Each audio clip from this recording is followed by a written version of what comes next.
Que tal se tornar um expert em escritas de história de usuário e cenário de teste? Já pega o seu café, o seu suco ou a sua água, não desgruda desse vídeo até o final, que eu vou te mostrar algumas técnicas que vão te ajudar a escrever os melhores cenários de teste e as melhores histórias de usuário da sua carreira.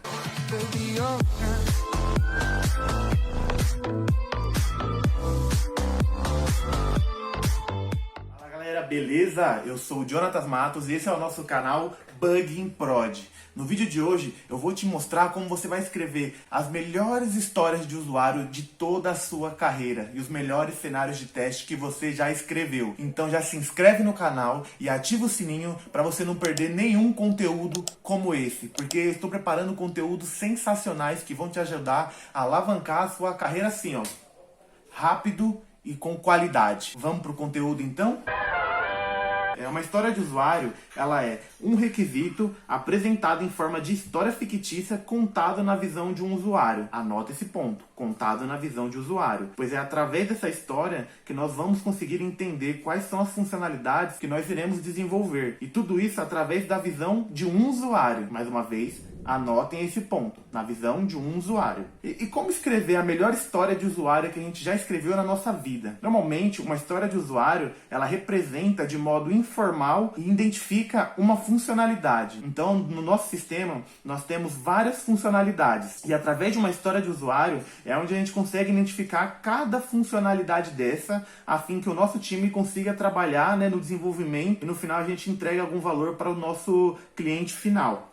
Só uma pausa aqui para uma curiosidade. História de usuário ou história de usuário? A origem da palavra história de usuário vem do inglês, que seria history, que é diferente de history. History é para tratar de histórias não reais, né? Histórias fictícias. Já history é para tratar de histórias, né? Histórias do passado ou histórias reais. No português, antigamente nós tínhamos a palavra história, que era igual à palavra history, que era para tratar de histórias fictícias, né, naquilo que não é real. Já a palavra história, né, com H, era para tratar de histórias reais, como por exemplo a história do Brasil. Porém, a palavra história caiu em desuso. Sendo assim, a palavra história hoje é o jeito correto de se escrever, né, sobre histórias tanto fictícias quanto histórias reais.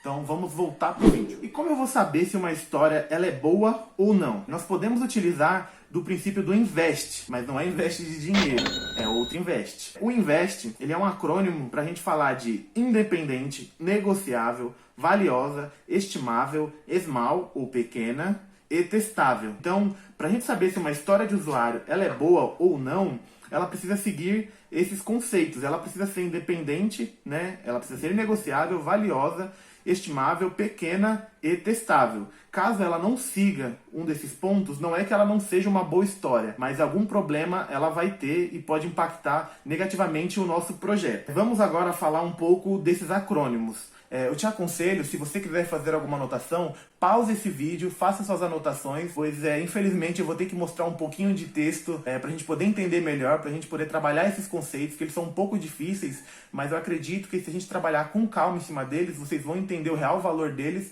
e vão conseguir passar para o time de vocês. Falando então aqui do acrônimo independente. Uma boa história, ela deve ser independente, ela tem que ser desenvolvida em qualquer ordem. Por exemplo, falando do ágil, o nosso PO ele vai planejar ali um backlog.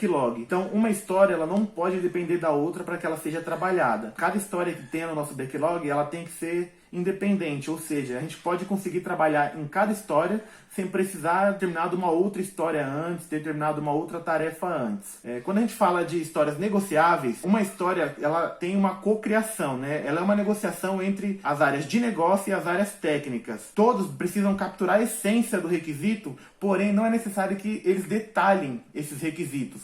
Então, a negociação seria que ela é uma história boa tanto para ser desenvolvida, né, falando do lado técnico, quanto uma história que agregue valor ali para o pessoal de negócios. Então, esse trabalho tem que ser bem feito e ambas as partes têm que conseguir negociar essa história para que ela entre no backlog e seja desenvolvida com sucesso. Uma história precisa ser também valiosa, né? Ou seja, toda história precisa agregar algum valor, tanto para o produto quanto para o nosso cliente final. Então uma história jamais deve agregar valor somente para o desenvolvedor. Por exemplo, você tem uma história que no final o resultado dela é que vai ter uma integração com um servidor na nuvem, né? Falando do nosso cliente final, qual que é o ganho disso? Qual que é o real valor de entrega para o nosso cliente final? Não tem nenhum. Para o sistema é bom que vai ter uma integração, mas para o nosso cliente final o valor é zero. Então uma história precisa ser valiosa, ela precisa entregar valor para o nosso cliente final e agregar valor para o nosso produto.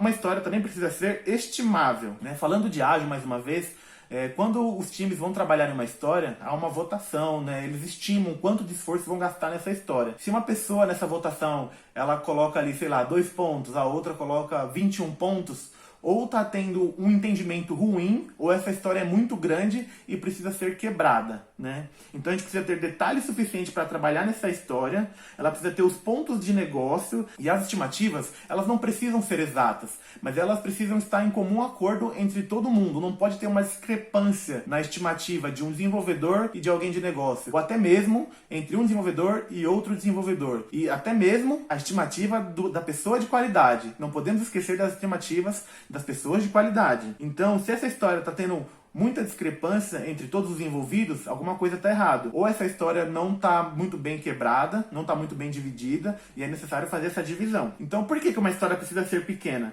Porque ela precisa caber, no máximo, em uma sprint só. Porque se essa história for necessário ser desenvolvida em mais de uma sprint, será que essa história não é um épico? E ela precisa ser quebrada em mais de uma história para poder, né, que ela tenha ali, sei lá, sua sprint é 15 dias, para que a cada 15 dias você entregue valor para o seu cliente e não fique precisando tombar de sprint em sprint essa história, até porque, como nós falamos, a cada final de entrega é necessário que o seu cliente final receba algo de valor, né, que agregue valor para o seu produto. Falando também de história testável, essas histórias precisam ser testáveis. Ela agrega valor para o cliente, ela agrega valor para o produto.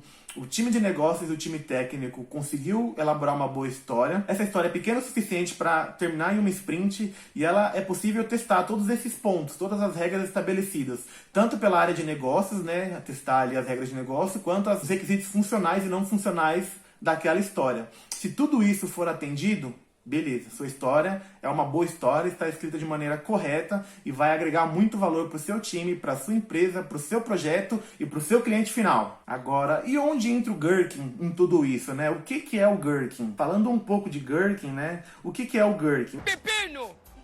O Gherkin é uma linguagem natural extremamente poderosa. Ela foi desenvolvida para unificar o entendimento e compreensão entre as áreas de negócio e a área técnica. E ela não necessita de detalhes de implementação. Será que a gente já falou disso antes? Então, o Gherkin vai nos ajudar a escrever os nossos, né, cenários de teste, porém em trabalho com todo o time, é um trabalho em conjunto com a área técnica e com a área de negócio. Mais uma vez, vocês estão vendo que eu estou falando muito, né, dessa colaboração entre a área técnica e a área de negócio. Isso é muito importante para que todo o projeto tenha um ótimo entendimento e no final a entrega não tenha problemas de comunicação. Em que momento a gente vai utilizar o Gherkin?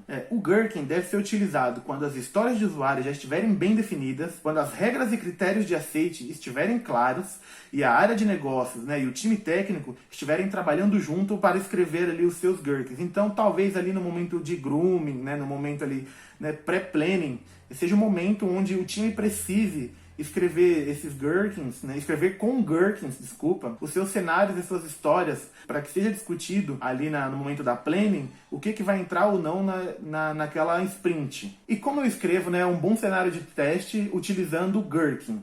Normalmente preciso escrever, né, como alguém, eu quero, o que, para e o porquê. Então, por exemplo, nós temos um cenário fictício aqui, onde a gente fala como um cliente, eu quero consultar o catálogo de produto para encontrar o produto que desejo comprar. Então aqui nós temos duas regras. A primeira é, ao pesquisar na barra de pesquisa um produto existente na base de dados, deve exibir os detalhes do produto. A segunda regra seria, ao pesquisar na barra de pesquisa um produto inexistente na base de dados, deve exibir a mensagem de produto inexistente. Então, sabendo disso, sabendo, né, de qual é a nossa história de usuário, quais são os nossos requisitos aí de aceite, quais são as nossas regras, como nós podemos escrever um bom cenário de testes utilizando o Gherkin? Primeiro, Nós devemos escolher a forma declarativa, ao invés da forma imperativa. Então aqui nós temos dois cenários. No primeiro caso, nós temos a forma declarativa, que é a forma o que. Já no segundo caso, nós temos a forma imperativa, que é a forma como. Qual dessas duas é a forma mais chata de se ler? Vou dar 3 segundinhos para você pensar. Pensou? Então, acho que todos podemos entrar em consenso que a forma mais chata é a segunda forma. Vamos ler a primeira forma. Cenário: encontrar um produto com sucesso. Dado que o usuário está na tela de busca de produtos, quando pesquisar por um produto que existe na base de dados, então deve visualizar a tela com os detalhes do produto. Então a gente está falando aqui o que deve ser feito para visualizar alguma coisa, né? Para alcançar algum resultado. Já no segundo cenário, na forma imperativa, nós identificamos o seguinte passo. Cenário: encontrar produto com sucesso. Dado que o usuário acessa o site e navega para a tela de busca e está na tela de busca de produtos e digita o nome de produto que deseja pesquisar. Quando clicar no botão pesquisar, então deve visualizar a tela de detalhes e deve visualizar a tela com os detalhes do produto. Vou trazer tudo para fora, dona Florinda vai me dar 1000 cruzeiros de gorjeta com dinheiro da gorjeta advogada, dona Florinda, eu vou comprar um pirulito. Então, já aqui na forma imperativa, a gente está falando do como. Quais são os passo a passos que ele vai ter que fazer para poder realizar aquela ação. Não é isso que o Gherkin prega para nós, né? Não é isso que ele indica. Não é esse tipo de linguagem que ele utiliza. Porque, por exemplo, isso dificulta até a manutenção, né, da nossa regra, do nosso documento. Porque no segundo caso aqui a gente fala que ele vai ter que clicar no botão pesquisar. E se para pesquisar um produto eu utilizar o Enter do teclado, será que ele não vai fazer busca? Só vai fazer busca quando eu clicar? Então tem esses pontos que precisam ser trabalhados. Então é necessário que você utilize a declarativa. A forma imperativa está errada? Não, ela não está errada. Mas a forma declarativa é muito mais clara e é muito mais fácil de se trabalhar. Depois de todos esses pontos que a gente viu, que a gente aprendeu, né, nós temos aqui Pepino de novo! o nosso cenário escrito com o Gherkin do resultado final, para que inclusive a gente trabalhe aí com uma automação de testes utilizando o Cucumber para interpretar esses cenários, né? Então nós teríamos aqui a funcionalidade: consultar catálogo de produto. Como um cliente, eu quero consultar o catálogo de produtos para encontrar o produto que desejo comprar. E nós temos o primeiro cenário para atender aquela regra que nós tínhamos lá atrás. Encontrar produto com sucesso. Dado que o usuário está na tela de busca de produto quando pesquisar por um produto que existe na base de dados, então deve visualizar a tela com os detalhes do produto. Então esse cenário já atende a nossa primeira regra. Agora falando do segundo cenário, pesquisar produto inexistente. Então, dado que o usuário está na tela de busca de produtos, quando pesquisar por um produto que não existe na base de dados, então deve visualizar a mensagem produto inexistente. Claro que a gente pode criar muito mais cenários para validar mais pontos, né? Tem mais casos de fluxos aí alternativos, né? Para a gente deixar o nosso documento mais enxuto e fazer uma maior cobertura, né, com os nossos testes e agregar mais valor ainda na nossa documentação. Mas o que eu quero mostrar para vocês é, olha como o nosso cenário ficou rico, escrito dessa forma e muito mais enxuto, que vai brilhar muito mais os olhos da galera de negócios. Com certeza eles vão querer ler agora os seus Gherkins, e esses vão ser os melhores Gherkins que você já escreveu em toda a sua carreira. Agora sim eu vou te pedir, já senta o dedo no like, que eu já te mostrei que esse conteúdo foi um baita conteúdo e você vai concordar comigo,